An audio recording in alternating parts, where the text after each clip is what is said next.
বিসমিল্লাহির রহমানির রহিম। আসসালামু আলাইকুম আমার প্রিয় আপু ভাইয়া আঙ্কেল আন্টিরা, সবাই কেমন আছেন? আশা করি আল্লাহর রহমতে সবাই ভালো আছেন। আমিও আলহামদুলিল্লাহ ভালো আছি।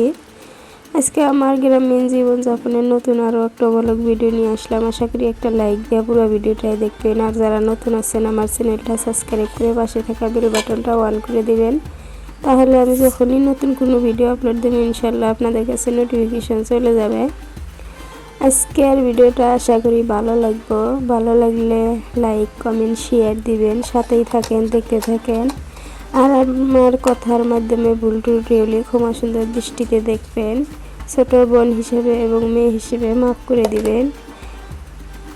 তো সাথেই থাকেন। আজকে আমি গাছে থেকে তরতাজা সিম তুলে নিয়ে আসলাম, আর 4-5টা আলু কাটলাম, দুইটা টমেটো কেটেলাম, শুটকি দিয়ে রান্ধিমু।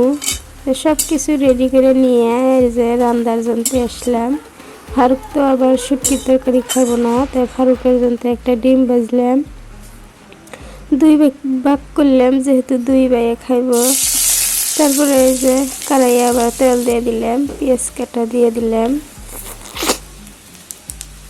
আমরা গরিব মানুষ, সঙ্গে দেখানোর মতো কিছুই নাই যে আপনাদের সাথে নিত্য অনেক কিছু শেয়ার করবো। আল্লাহ আমাদের ওই ক্ষমতা তো দেয় নাই, আল্লাহ আঙ্গের যা দিছে অতি আলহামদুলিল্লাহ।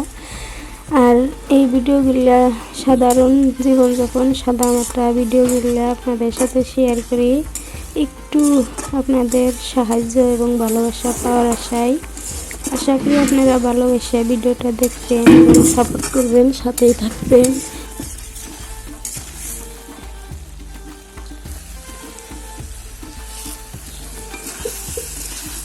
গ্রামের এরকম সাদামাটা রান্না বাড়া, তরতাজা তরকারি, মাটির হাঁসেলে রান্না বাড়া আমার তো খুব ভালো লাগে। আশা করি আপনাদেরও ভালো লাগবে। আর আমার ভিডিওটা যদি কোনো অংশ ভালো লাগে লাইক কমেন্ট শেয়ার করবেন, সাপোর্ট করবেন, ভালোবেসে ভিডিওটা দেখবেন।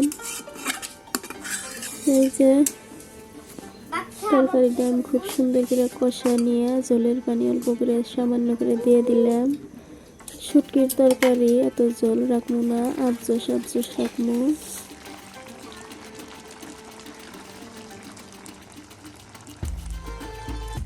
রান্না বাড়া শেষ, আর ডিম ভাজা দিয়ে 2 ছেলে খাইয়ে উঠছে। এবার আমার খাওয়ার জন্য ভাত বেড়ে নিলাম। আর আপনাদের ভাই গাড়ি নিয়ে গেছে, রাত্রে আসবো, ওনার জন্য ভাত ঘরে নিয়ে যাবো, ঘরে নিয়ে খেয়ে দেবো, নিয়ে এসে খাইব। তো এই যে তরকারিটা তো অনেক স্বাদ হয়েছিল। তো সবাই ভালো থাকেন, সুস্থ থাকেন। আল্লাহ হাফেজ, আসসালামু আলাইকুম।